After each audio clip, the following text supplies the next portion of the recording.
वंशी विभूषितकरान्नवनीरदाभात् पीताम्बरादरुणबिम्बफलाधरोष्ठात् पूर्णेन्दुसुन्दरमुखादरविन्दनेत्रात् कृष्णात् परं किमपि तत्त्वमहं न जाने।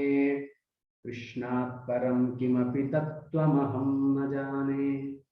भवतां सर्वेषामत्र स्वागतमस्ति। अद्यतनस्य अस्माकं स्नातकोत्तर वेद विभागस्य सहायकाः प्राचार्याः डॉक्टर ध्रुव मिश्र महोदयाः अत्र समुपागताः सन्ति। अत्र विलम्बः कश्चन अभूत्, तत्र तकनीकी समस्या कारणात्, अतः अधुना आचार्याः समागताः सन्ति। तेषाम् आचार्याणाम् अत्र अस्मिन् कार्यक्रमे अहं स्वागतं व्याहरामि। आचार्यान् इदानीम् अहं प्रार्थये यत्ते स्वीयां कक्षाम् इदानीम् आरब्धुं पारयन्ति। तेषां विषयः अस्ति वेदाः पौरुषेयाः अपौरुषेयाः वा इति। कृपया अनम्यूट कुर्वन्तु आचार्याः।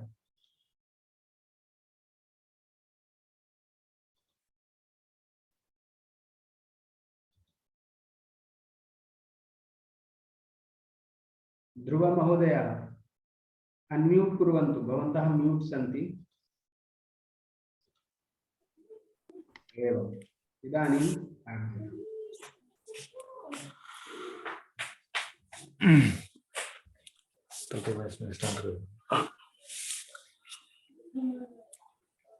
योऽन्तः प्रविश्य मम वाचमिमां प्रसुप्तां सञ्जीवयत्यखिलशक्तिधरः स्वधाम्ना अन्यांस्तहस्तचरणश्रवणत्वगादीन् प्राणान्नमो भगवते पुरुषाय तुभ्यं। धन्यवादाः। सर्वप्रथमम् इदानीम् अत्र जूम पटले मम भ्रातरः डॉक्टर यदुवीर स्वरूप शास्त्री महाभागाः विराजमानाः सन्ति। तेषां हार्दं पुष्पं समर्प्य कामेश्वर सिंह संस्कृत विश्वविद्यालयेन ऑनलाइन माध्यमेन समायोज्यमानस्य षाण्मासिक पाठ्यक्रम कार्यक्रमस्यास्य अंतर्जालीया अस्यां कक्षायां पुनरेकवारं भवतां समेषां स्वागतं व्याहरामि। अस्तु, विषयो वर्तते वेदः पौरुषेयः पौरुषेयो वा। तो वेद पौरुषेय है या अपौरुषेय है, इसके विषय में चर्चा हम लोगों की करनी है। यही पूर्व प्रदत्त विषय है। तो इससे पहले कि वेद क्या है कई कक्षाओं में बताया भी जा चुका है और मैंने भी पहले भी बताया है।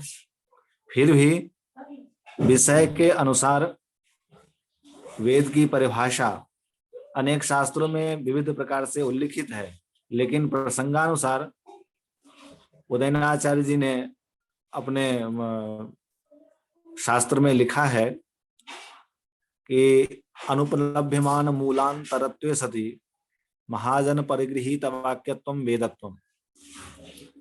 अर्थात वह वाक्य, वह तत्व जिसका मूल कहीं उपलब्ध नहीं हो, यानी मूल का अनुपलभ्यमान हो, मूल अनुपलभ्यमान हो, और महाजन अर्थात ऋषियों के द्वारा परिगृहीत हो, वह वाक्य वेद कहलाता है। वेद संपूर्ण सृष्टि का आधार है। वेद द्वारा संपूर्ण चराचर जगत की सृष्टि, स्थिति और नाश संभव है। यह रहस्य वेद के मौलिक स्वरूप का, वेद के अपौरुषेय मौलिक स्वरूप का आत्मसात करने के उपरांत ही अनुभूत होता है। आजकल जो हमारे सामने वेद समुपस्थित है या जो देखने को मिलता है ग्रंथ के रूप में, वह ऋषियों के उपदेशात्मक वाक्य का संग्रह मात्र है, जो कि स्थूल रूप में, शब्द के रूप में हमारे समक्ष उपलब्ध है।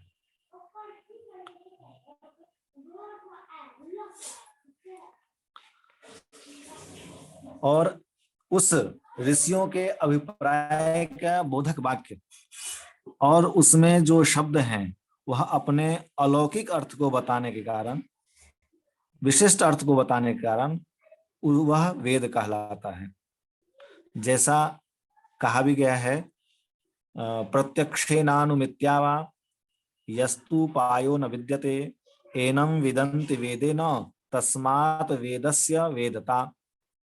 एक दूसरी पंक्ति भी है, नेन्द्रियाणं नानुमानं वेदा एव एनं वेदयन्ति तस्माद् आहुर्वेदाः।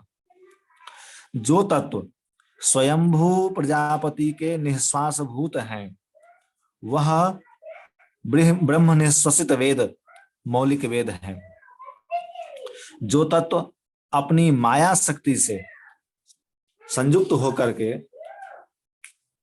पौरुषेय तत्व का विकास करता है वह, और अपने को अपौरुषेय रखता है, वह मौलिक तत्व, वह नित्य तत्व, वह अपौरुषेय तत्व वेद है। अस्तु, वेद के बारे में थोड़ा सा जाने और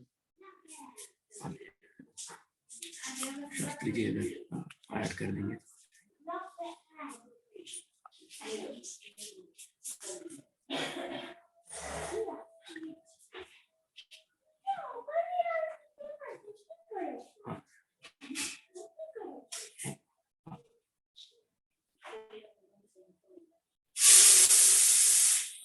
Recording in progress.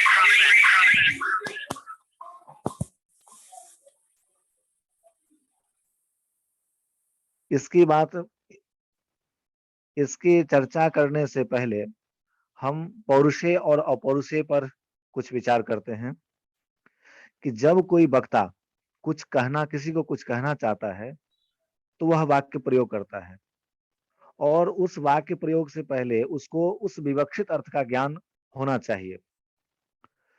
वह विवक्षित अर्थ का ज्ञान प्रत्यक्षादि प्रमाणों के द्वारा किया जाता है, अर्थात प्रत्यक्षादि प्रमाणों के द्वारा विवक्षित अर्थ ज्ञान उपलब्ध करने के उपरांत प्रयत्न पूर्वक जो वाक्य किया जाता है वह पौरुषेय कहलाता है। इसके विपरीत जो प्रत्यक्षादि प्रमाणों से रहित या प्रत्यक्षादि प्रमाणों के बगैर अर्थ ज्ञान उपलब्ध करके वाक्य प्रयोग होते हैं या प्रत्यक्षादि प्रमाणों से रहित अर्थ उपलब्ध करके प्रयुक्त नहीं हुए हैं, वह वाक्य अपौरुषेय कहलाता है। जैसे निरुक्त की भूमिका में पंक्ति आती है कि प्रमाणांतरेण अर्थम उपलभ्य रचितत्वम पौरुषेयत्वम तद विपरीतं चा पौरुषेयत्वम इति। इसी वाक्य प्रयोग से पूर्व की प्रक्रिया को सूक्ष्म दृष्टि रखकर पाणिनीय शिक्षा में भी कहा गया है कि सोदीर्णो मूर्धन्यभितो वक्त्रमापद्य मारुतः वर्णान जनयते तेषाम विभागः पंचधामतः। तो जो पुरुष के प्रयत्न से जो वाक्य होता है वह पौरुषेय कहलाता है, और जो पुरुष के द्वारा नहीं होता है वह अपौरुषेय कहलाता है। तो जो पुरुष के द्वारा रचना है, तो जो इतना महान है, जो अग्नि सोम स्वरूप है, जो रई प्राण स्वरूप है, जो वांग मन प्राण स्वरूप है, और जो संपूर्ण ग्रंथ राशि है, संपूर्ण ज्ञान राशि है, अर्थात वेद चतुष्टयी इस शरीरधारी जीव के द्वारा निर्मित है, यह तो कहा ही नहीं जा सकता है। क्योंकि यह जो पुरुष है जिसके द्वारा रचना होने के बाद वो पौरुषेय कहलाता है, वह पुरुष इस सृष्टि क्रम में सबसे बाद की वस्तु है। इसलिए यह वेद अनादिकाल से चला आ रहा है, इसलिए इसको कहना ये कह ही नहीं सकते, ये असंभव है। इसलिए सभी आस्तिकों का वेद के अपौरुषेयता में तो संदेह हो ही नहीं सकता है। महर्षि जैमिनी ने भी वेद के शब्द को या शब्द को नित्य मान करके वेद को अपौरुषेय घोषित किया है। वह शब्द वाक लक्षण रूप है। वाक लक्षण रूप जो शब्द है वह नित्य है। इसके अलावा नाद्य लक्षण, वर्ण लक्षण, ध्वनि लक्षण जो है वह अनित्य होता है। इसी बात को वेद के अपौरुषेयता के प्रसंग में वेद का एक लक्षण दिया गया है कि वाक विवृताश्च वेदाः, यानी वाक लक्षण जो नित्य शब्द रूप है उसकी विवृति ही वेद कहलाती है। वही जब आगे आता है तो वेद कहलाता है। यानी कि वेद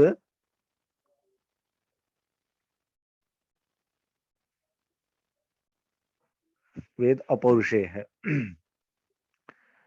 तो लेकिन समाज में और शास्त्रों में भी बहुत से आलोचकों ने वेद को पौरुषेय सिद्ध करने के लिए अनेक मत प्रस्तुत किए हैं। उसको भी थोड़ा सा दृष्टिगोचर करना चाहिए, नजर देखना चाहिए उसको। कई लोगों ने यहाँ तक कहा कि वेद आर्यों की भाषा है, वेद को भारत में लाया गया, आर्यों के द्वारा लाया गया, वैदिक सभ्यता आर्यों की सभ्यता है।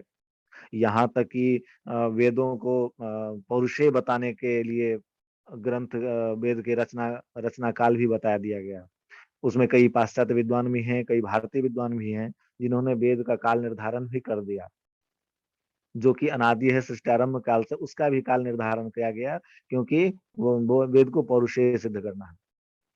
कि कहा कि याकोबी हैं, अविनाश चंद्र हैं, बाल गंगाधर तिलक जी हैं, बहुत ऐसे विद्वान हैं। मैक्स मुलर ने सबसे पहले काल गणना आरंभ किया था। तो उसने मैक्स मुलर के अनुसार 1200 ईसा पूर्व उसका वेद का काल बताया गया। तो मैक्स मुलर के और स्वयं एक जीफोर्ड व्याख्यान माला हुई थी 1889 ईस्वी में। उसमें मैक्स मुलर ने स्वयं स्वीकार किया कि वेद का काल निर्धारण संसार में कोई नहीं कर सकता। तो इन सभी तथ्यों को शास्त्रों में पूर्व पक्ष के रूप में स्वीकार किया गया और उसको नकारा भी गया है। ऐसे ही महर्षि जैमिनी ने भी उन पूर्व पक्षीय तथ्यों को, भावनाओं को अपने 2 सूत्र में उपनिबद्ध किए हैं। पहला सूत्र है वेदांश चैके सन्निकर्ष पुरुषाख्या, और दूसरा सूत्र है अनित्य दर्शनाच। तो पहले सूत्र है वेदांश चैके सन्निकर्ष पुरुषाख्या। इस सूत्र का को पल्लवित करते हुए कहते हैं कि पूर्व पक्ष के रूप में कि जैसे वैयासिकम भारतम वाल्मीकियम रामायणम, अर्थात रामायण के रचनाकार वाल्मीकि जी हैं और महाभारत के रचनाकार व्यास जी हैं। तो जैसे उनके नाम का उल्लेख मिलता है वैसे ही वेदों में भी कठ, काठक, कपिस्थल, तैत्तिरीय, कौथुम आदि नाम उल्लिखित मिलते हैं। तो इन नामों से यह ज्ञात होता है कि इन शाखाओं के रचनाकार यही उक्त ऋषि हैं, इसलिए वेद अपौरुषेय है। यह पूर्व पक्ष के रूप में रखा है पक्ष। दूसरा अनित्य दर्शनाच, अर्थात वेद में जन्म मरण वाले, अनित्य मतलब जन्म मरण वाले पदार्थों का स्मरण होने के कारण वेद अपौरुषेय, वेद पौरुषेय है। अनित्य पदार्थ क्या है? तो उदाहरण दिया है बवरह प्रावाहनी रकामयत, यह पंक्ति है। तो इसलिए वेद जो है, बबर जो है एक किसी का नाम है और ये नाम जो है आधुनिक है, इसलिए पौरुषेय है। ये सब सिद्ध करने के लिए दोनों पक्ष, ये दोनों सूत्र बताया गया है। इसी बात को खंडित करते हुए और या इसको तिरस्कृत करते हुए जैमिनी अपने द्वादश लक्षण में कहते हैं कि वेद वाक्यम नवास्यात् पौरुषेयताम काठकादि समाख्यानात् काठकादि समाख्यानात् वाक्यत्वाच्चान्य वाक्यवत् समाख्यानम प्रवचनात् वाक्यत्वं तु पराहतम तत्कर्तनुपलम्भेन स्यात् ततो पौरुषेयता। और इसी और एक श्लोक वार्तिक में भी इसी संबंधित पंक्ति है, नित्यमेव निमित्तं वा कठत्वं जातिरस्तिनः काठकादि प्रवृत्त्यर्थम व्यावृत्तम चरणांतरात्। अर्थात वेद जो है वह त्रिकालाबाध्य नित्य है, यह अपौरुषेय है। आपने जो कठ काठादि का जो स्मरण उल्लेख बताया है, वह विभिन्न संप्रदाय, विभिन्न शाखाओं के प्रवर्तक के रूप में उनका नाम स्मरण किया जाता है, न कि रचयिता के रूप में। इसलिए वेद पौरुषेय, आपने जो उल्लेख किया है कठकादि का, वह प्रवचन करता है, वह वेद के उन शाखाओं के प्रवचन करता है। वेद तो अनादि है और पौरुषेय है।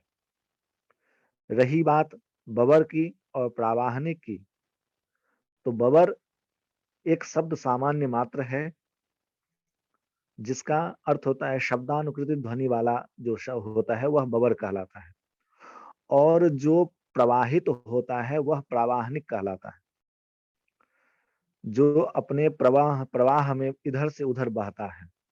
तो जो बौ ध्वनि करता हुआ, बबर मतलब बौ ध्वनि करता हुआ जो वायु इधर से उधर तक चलाता है, उधर से इधर जाता है, वही बबर और प्रावाहनिक कहलाता है। और यह वायु के अर्थ में विवक्षित है यहाँ पर। इसलिए आपने जो बबर अनित्य पदार्थ बताया, वह अनित्य पदार्थ नहीं है, वो एक संज्ञा है जो पूर्व अनुक्रम से पूर्व से आता है, अनुवर्तित होता हुआ आता है। इसलिए यह वेद अपौरुषेय है। इसी बात को अन्य शास्त्रकारों ने ऋतुलिंग न्याय से स्पष्ट किया है। कहता है कि जैसे प्रत्येक युग में अपने अपने समय पर बसंतादि ऋतु अनादिकाल से अनादिकाल से पूर्वानुक्रम से चला आ रहा है, उसी प्रकार बबर आदि जो आपने शब्द देखा है, वह शब्द प्रत्येक युग में अनादिकाल से अनुवर्तित होकर के प्रवाह नित्यता के कारण नित्य है। इसलिए अगर आप बबर के शब्द के आधार पर वेदों को अनित्य और पौरुषेय घोषित करते हैं, तो यह असंभव है, यह नहीं हो सकता। इसी बात को ब्रह्मसूत्र के देवताधिकरण में कहा गया है कि समान नाम रूपत्वा चावृत्तावप्य विरोधो दर्शनात् स्मृतिश्च। समान नाम रूप देखने को मिलता है, अभी उसमें अविरोध होना चाहिए, मतलब विरोध नहीं होना चाहिए, क्योंकि समान एक नाम कई बार आपको मिलेंगे। पहले किसी का नाम था, वो अभी भी किसी का नाम है, ऐसे करके मिलता है। और स्मृति में भी इसको उल्लेख किया गया है कि ऋषि नाम ध्येयानि याश्च वेदेषु दृष्टयः सर्वयन्ते प्रसूतानां तान्ये वैभ्यो ददात्यजः यथा ऋतुषु लिंगानि नाना रूपानि पर्यये दृश्यन्ते तानि तान्येव तथा भावा युगादिषु यथाभिमानिनोऽतीतास्तुल्यास्तैः साम्प्रतैरिह देवा देवे अतीतैर्हि रूपैर्नामभिरेव च। अर्थात इसका आशय यह है कि वेद में जो शब्द राशि है, वह शब्द राशि अनादिकाल से पूर्वानुक्रम से चला आ रहा है। जो सृष्टियारंभ काल में था शब्द राशि, वही शब्द राशि की पुनरावृत्ति हो रही है। इसलिए यह वेद अपौरुषेय है। तो जो वहां से चला रहा है, मतलब उस समय में सृष्टियारंभ के समय में जो वेद में जो शब्द थी, जो संज्ञाएं थी, उन्हीं से वह संज्ञा लेकर के उत्तरवर्ती काल में भी वह संज्ञा रखा गया रहा। इसलिए उन शब्दों के आधार पर उनको आप अनित्य घोषित नहीं कर सकते हैं, पौरुषेय घोषित नहीं कर सकते। जैसे कि त्रेता युग में दशरथ पुत्र राम हुए थे, उन्हीं के आचरण का, उन्हीं को देख करके, उन्हीं से मतलब अभिप्रेत होकर के लोग अपने पुत्रों का, आजकल अपने पुत्रों को नाम श्री राम रखता है।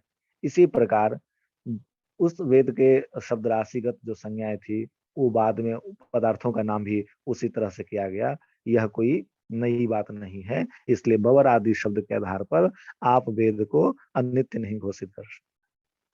तो यह पूर्व पक्ष और उत्तर पक्ष के रूप में चलता है कि वेद पौरुषेय या अपौरुषेय है, लेकिन वेद अपौरुषेय है, ऐसा जैमिनी, महर्षि जैमिनी ने सिद्ध कर दिया। तो पूर्व पक्ष कहता है ठीक है, मैं इतना मान लेता हूँ। तो दूसरा कहता है कि अब इसका क्या है कि आपके वेद में ही पंक्ति मिलती है कि वनस्पतयः सत्रमासत सर्पाः सत्रमासत। तो यह जो वनस्पति और सर्प ने सत्र याग किया, ऐसे जो पंक्ति मिलता है कि वनस्पति अचेतन होने के कारण और सर्प जो है चेतन होते हुए भी विद्या रहित है। तो ये दोनों के, इन दोनों के द्वारा वह सत्रयाग का, उस सत्रयाग का अनुष्ठान कैसे संभव है? यह संभव नहीं है। यह इसलिए यह वाक्य जो है एकदम अनित्य है और ऐसे ही किसी ने लिख दिया है। कहते कैसे लिख दिया? तो कहता है जरद गवो गायति मद्रकानी। इसकी पूरी पंक्ति है कि जरद गवः कंबल पादुकाभ्याम द्वारी स्थितो गायति मद्रकानी तम ब्रह्मानि पृच्छति पुत्रकामा राजन रुमायाम लशुनस्य कुअर्थ। यह पूरी पंक्ति है। कहता है इस वाक्य के समान आपका जो वेद वाक्य है वह भी अप्रमाण्य है, वह भी पाखंडी के वाक्य के समान है, यह ठग के वाक्य के समान है, उन्मत्त वाक्य के समान है। यह इसलिए वेद अनित्य है, पौरुषेय है। तो कहता है तो यह जो जरदगवः कंबल पादुकाभ्याम, इसका अर्थ है कि जरदगव मतलब बूढ़ा बैल। अब एक शब्द का दूसरे से मैच नहीं कर रहा, दूसरे से मिल नहीं रहा है। जैसे कहता है जरदगवः कंबल पादुका, एक तो बूढ़ा बैल है, वह कंबल ओढ़े हुए है और जूता पहने हुआ है और घर के द्वार पर स्थित है, और वह बैल मतलब भद्रकानी मतलब कल्याणकारी वचन को गा रहा है। और फिर उस घर से ब्राह्मणी निकलती है और उसको पूछती है। वह ब्राह्मणी कैसी है? तो पुत्र कामा है, पुत्र की कामना वाली है। वह पूछती है उस जरदगव बैल से कि हे राजन, अब बताइए। वो राजन है। रुमायाम मतलब लवन के खान में, रुमायाम लवन के खान में लहसुन का क्या अर्थ है, क्या प्रयोजन है, क्या कीमत है? इसमें आपने देखा कि एक दूसरे से संयुक्त होने वाले अर्थ पूर्ण नहीं है। मतलब एक बूढ़ा बैल है जो कम्बल और जूता पहना हुआ है, वह किसी घर के आगे खड़ा होकर के कल्याणकारी पंडित की तरह कल्याणकारी वचन गा रहा है। और फिर ब्राह्मणी उसको, वो ब्राह्मणी कैसी? तो पुत्र कामा है, जो उसे पूछ रही है। और क्या पूछ रही है? कि हे राजन, लवन के खान में लहसुन का क्या अर्थ है, क्या प्रयोजन है, क्या कीमत है? तो इस तरह से यह जो वाक्य है आपका, वह उन्मत्त वाक्य के समान है और इसमें कोई प्रयोजन नहीं है इसका, यह पौरुषेय है। तो कहता है नहीं नहीं नहीं नहीं, आपने जो कहा वह ऐसा नहीं है। क्यों? महर्षि जैमिनी कहते हैं कि ऐसा नहीं है। क्यों नहीं है? तो कहता है उस वेद में जहां पर अगर ये उन्मत्त वाक्य होता, पुरुष निर्मित होता अगर ये वाक्य सब, तो उसमें ज्योतिष्टोमो स्वर्ग कामो यजेत, ज्योतिष्टोमेन स्वर्ग कामो यजेत, यह जो विधि वाक्य है, यह विधि वाक्य लौकिक वाक्य के समान, लौकिक वाक्य क्या है? ब्राह्मणान भोजेत इत्यादि लौकिक वाक्य है।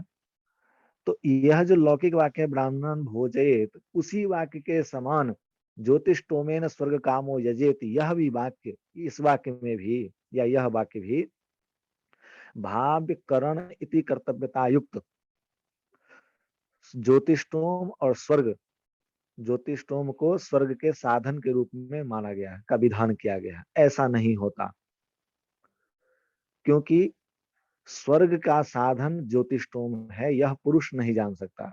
यह ज्योतिष्टोम और स्वर्ग का साध्य साधन भाव पुरुष नहीं जान सकता। लेकिन ऐसा यहाँ पर स्वर्ग के साधन के रूप में ज्योतिष्टोम का वर्णन उपलब्ध होता है, मिलता है। इसलिए यह वाक्य उन्मत्त वाक्य के समान नहीं है, यह एक व्यवस्थित वाक्य है, किसी ऐसे दृष्टा के द्वारा दिया गया है जो सामान्य नहीं थे, अर्थात अपौरुषेय वाक्य है। यह एक दिव्य वाक्य है। इसलिए आप यह नहीं कर सकते कि यह उन्मत्त वाक्य है। रही बात सर्पाः सत्रमासत वनस्पतयः सत्रमासत इत्यादि जो वाक्य आपने उदाहरण रूप में उल्लिखित किए हैं, तो वह वाक्य जो है अर्थवाद के रूप में ग्राह्य है, उस सत्र याग के अर्थवाद के रूप में ग्राह्य है। अर्थवाद होता है प्राशस्त निंदान्यतर परम वाक्यम अर्थवाद, मतलब प्रशंसा निंदा करना जो है वह अर्थवाद है। इसके और भी भेद हैं जो मीमांसा में पढ़ाई जाती है, तो मुख्य बात है प्रशंसा और निंदा।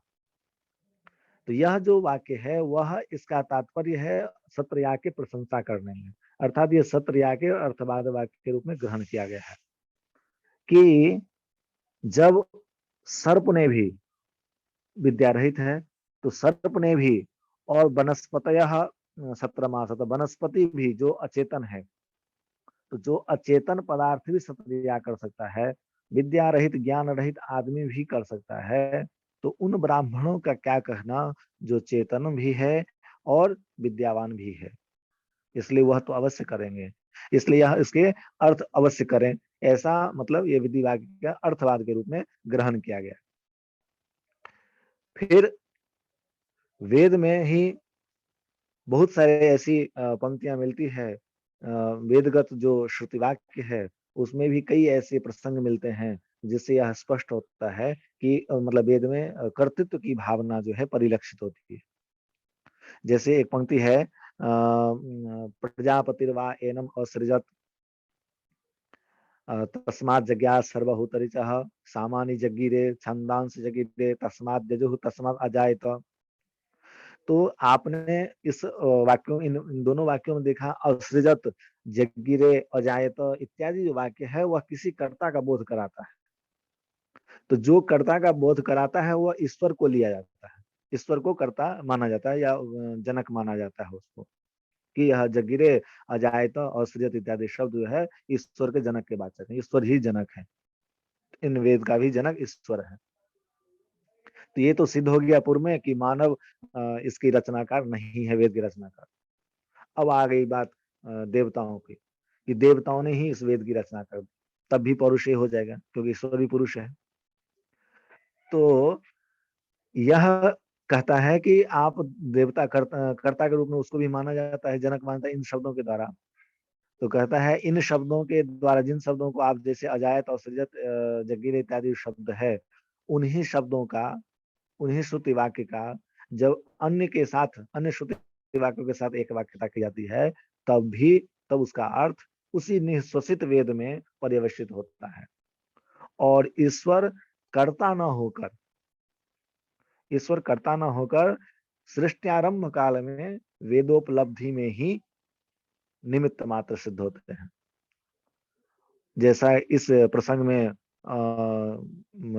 श्वेता श्वेतोपनिषद की एक पंक्ति प्रमाणत्व ग्राह्य है कि यो ब्रह्माणं विदधाति पूर्वम यो वै वेदांश्च प्रहिनोति तस्मै तम अहम देवमात्म बुद्धि प्रकाशम मुमुक्षुर्वै शरणं प्रपद्ये। कि जिस ब्रह्म ने, जिस निरुपाधि निराकार पर ब्रह्म ने ब्रह्मा का सृजन किया और उसे वेद दिया, यह गौर करने वाली बात है कि ब्रह्मा का सृजन किया और उसको वेद दिया।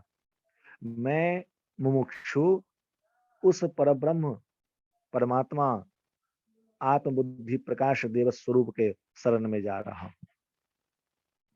तो इससे स्पष्ट है कि ब्रह्म जो निरुपाधि है उसने वेद को ब्रह्मा को दिया, क्योंकि वह जो वेद है उस निरुपाधि ब्रह्म के निःश्वास भूत हैं और अंतर्भूत तत्व हैं, वो साक्षात वेद स्वरूप ही है। उसी को वेद के पर्यायवाची शब्द देते हुए ब्रह्म बताया गया कि वेद का पर्यायवाची शब्द है, ब्रह्म भी एक पर्यायवाची शब्द। तो और हमारे यहाँ दो संप्रदाय प्राप्त होती है वेद में, एक ब्रह्म संप्रदाय और एक आदित्य संप्रदाय। तो ब्रह्म संप्रदाय ही यहाँ पर यह बताया गया है कि जैसे ब्रह्म ने ब्रह्मा को दिया, तो वही बताता है हमारे यहाँ भी शास्त्रों में बताया कि ब्रह्म ने ब्रह्मा को दिया, ब्रह्मा ने वशिष्ठ को दिया, वशिष्ठ ने शक्ति को दिया, शक्ति ने पराशर को दिया, पराशर ने व्यास को दिया, और फिर व्यास विषयानुसार कर्मानुसार विभाजन करके पैल, वैशंपायन, जैमिनी, सुमंतु को क्रमशः ऋग्वेद, यजुर्वेद, सामवेद, अथर्ववेद दिया। तो ऐसे जो उपदेश किया, ऐसे जो दिया, वह यही ब्रह्म संप्रदाय यानी ब्रह्म से ब्रह्मा को मिला, जैसे इस पंक्ति में बताया गया श्वेता श्वेतोपनिषद। तो इससे यह सिद्ध होता है कि ईश्वर भी ब्रह्म वेद के रचनाकार नहीं है, वो भी ग्राह्य है किए हैं, मतलब ब्रह्म से सृष्टि आरंभ काल में है। तो इस प्रकार एक और पंक्ति आती है वाचा विरूप नित्यया, और भी पंक्ति है ऋग्वेद की है, वाचा विरूप नित्यया, कि हे विरूप ऋषि, यहाँ विरूप जो है नाम ऋषि है, हे विरूप ऋषि, नित्यया मतलब उत्पत्ति रहित वर्ण अर्थात मंत्र से तुम स्तुति करो। वाचा विरूप नित्यया, कि तुम स्तुति करो, अर्थात वह अनित्य है, उत्पत्ति रहित है। जब उत्पत्ति रहित है तो अपौरुषेय है। और स्मृति वाक्य भी जो प्रसिद्ध वाक्य है सब जानते हैं इस वाक्य,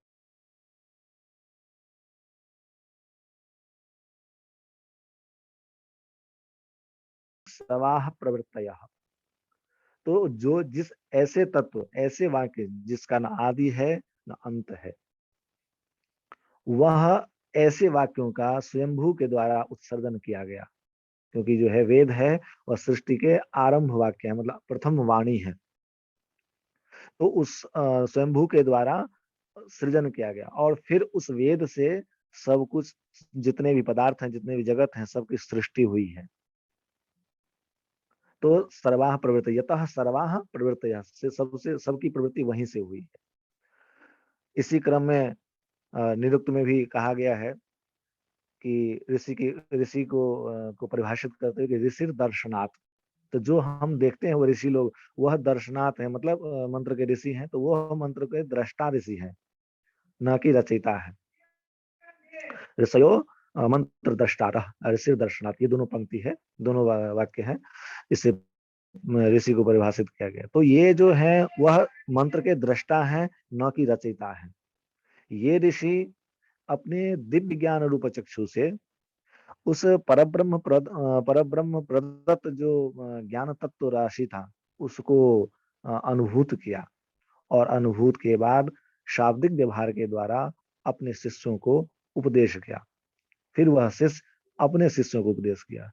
इस प्रकार यह परंपरा, श्रुति परंपरा चलती आ रही।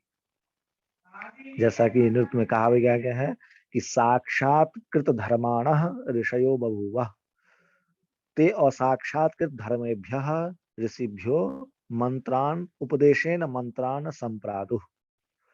यानी साक्षात करके, उन तत्वों का साक्षात करने के उपरांत वह ऋषि अपने से अवर, यानी कि अपने शिष्यों को जो असाक्षात्कृत थे उनको उपदेश किया, और फिर वह ऋषि अपने शिष्यों को उपदेश किया। इस प्रकार यह श्रुति परंपरा चली। यानी से यह ज्ञात होता है कि ऋषि ने उस तत्वों का अनुभूत किया, वो जो ज्ञान तत्व था, वेद राशि थी, उसको अनुभूत किया, न कि उसको लिखा और कहा।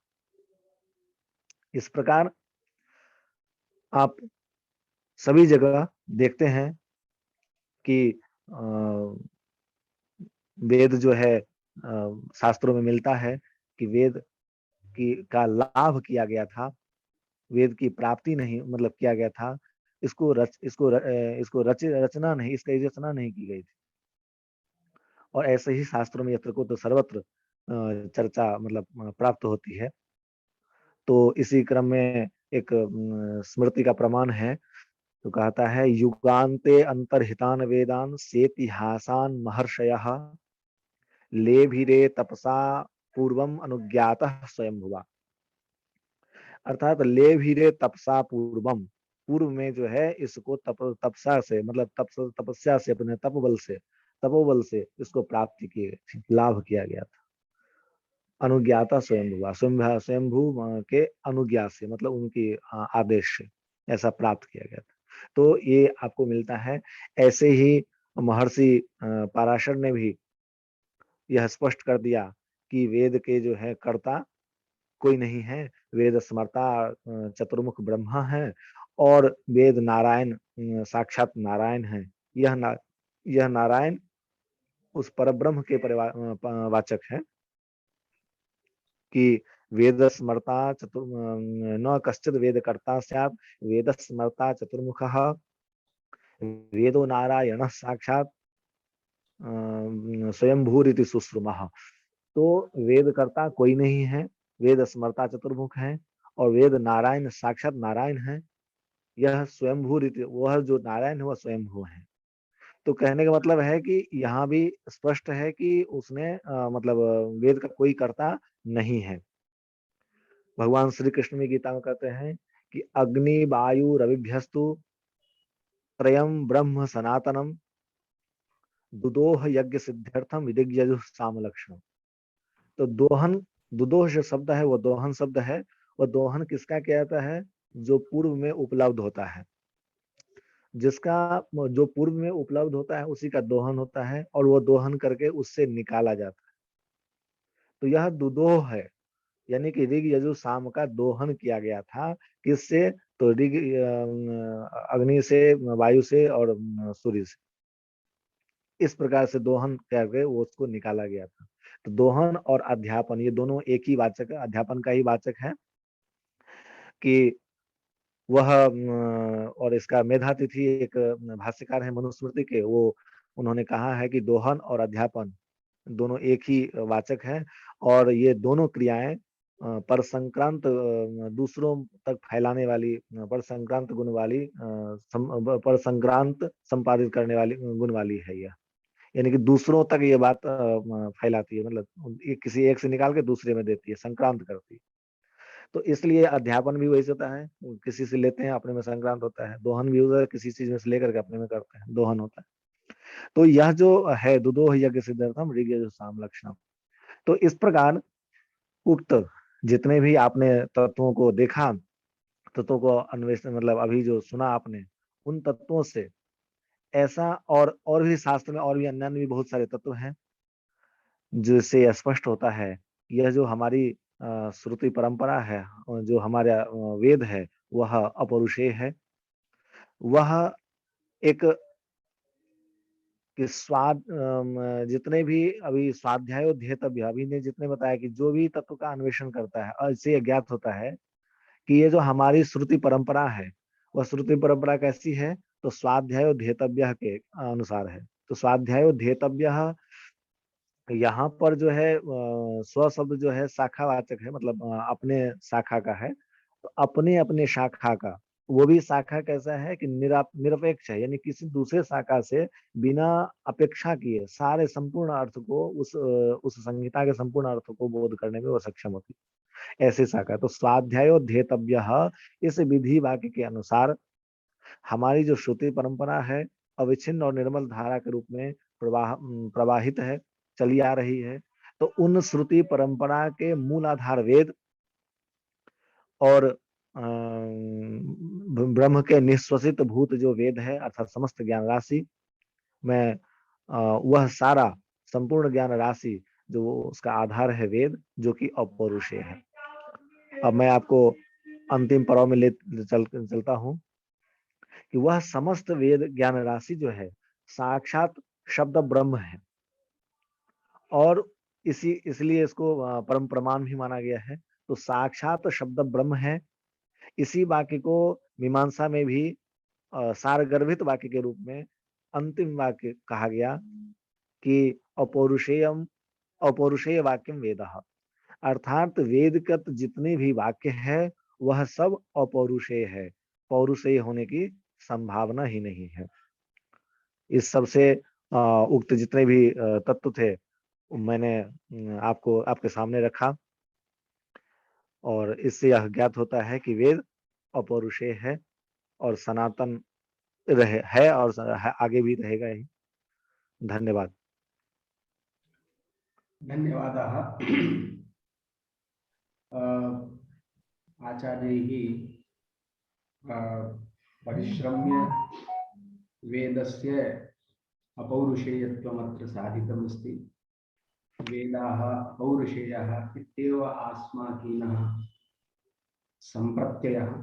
वेद अपौरुषेय है, यही भारतीयों का चिंतन है। हालांकि वेदों को लेकर के जो माने काल निर्धारण करते हैं, वो व्यथा, वो कथा वृथा एव अस्ति इति वयं चिंतयामः, क्योंकि वेदों का तो काल है ही नहीं। बिल्कुल। तो ये सिर्फ पाश्चात्य लोगों ने काल निर्धारण करने की कोशिश की है। प्रवीण कुमार, अच्छा क्या नाम इनका, उपासना जी कुछ पूछना चाह रही है। उपासना जी आपको अनम्यूट किया है, पूछिए उपासना जी। हाँ सर, प्रणाम गुरु जी। जी। सर मैं पूछना चाह रही थी कि कभी कभी क्या होता है, नेट के एग्जाम में एकदम सटीक सा सवाल रहता है कि वेद की उत्पत्ति किसने की, किससे हुई, और वेद की रचना किसने की। तो ये अभी आपने बहुत अच्छा उसका डिटेल दिया, बट स्पष्ट रूप से यदि जहाँ टिक करने की बात हो तो वहां हम किसको टिक करेंगे? अगर ऐसा प्रश्न आ जाता है हम्म। और अगर ऑप्शन में ब्रह्म है हम्म। तो ब्रह्म होगा ऑप्शन में। वेद वैसे की ये उत्पत्ति प्रश्न, ब्रह्म से। हाँ ये वैसे प्रश्न गलत है, लेकिन फिर भी हम्म। अगर अब प्रश्न है, परीक्षा है तो उसमें आ जाता है तो देना ही है। तो हम्म। वो उसमें अगर ऑप्शन में ब्रह्म है तो देना है, अगर ब्रह्म नहीं है उसके बाद देव है तो देव देना है। तो ये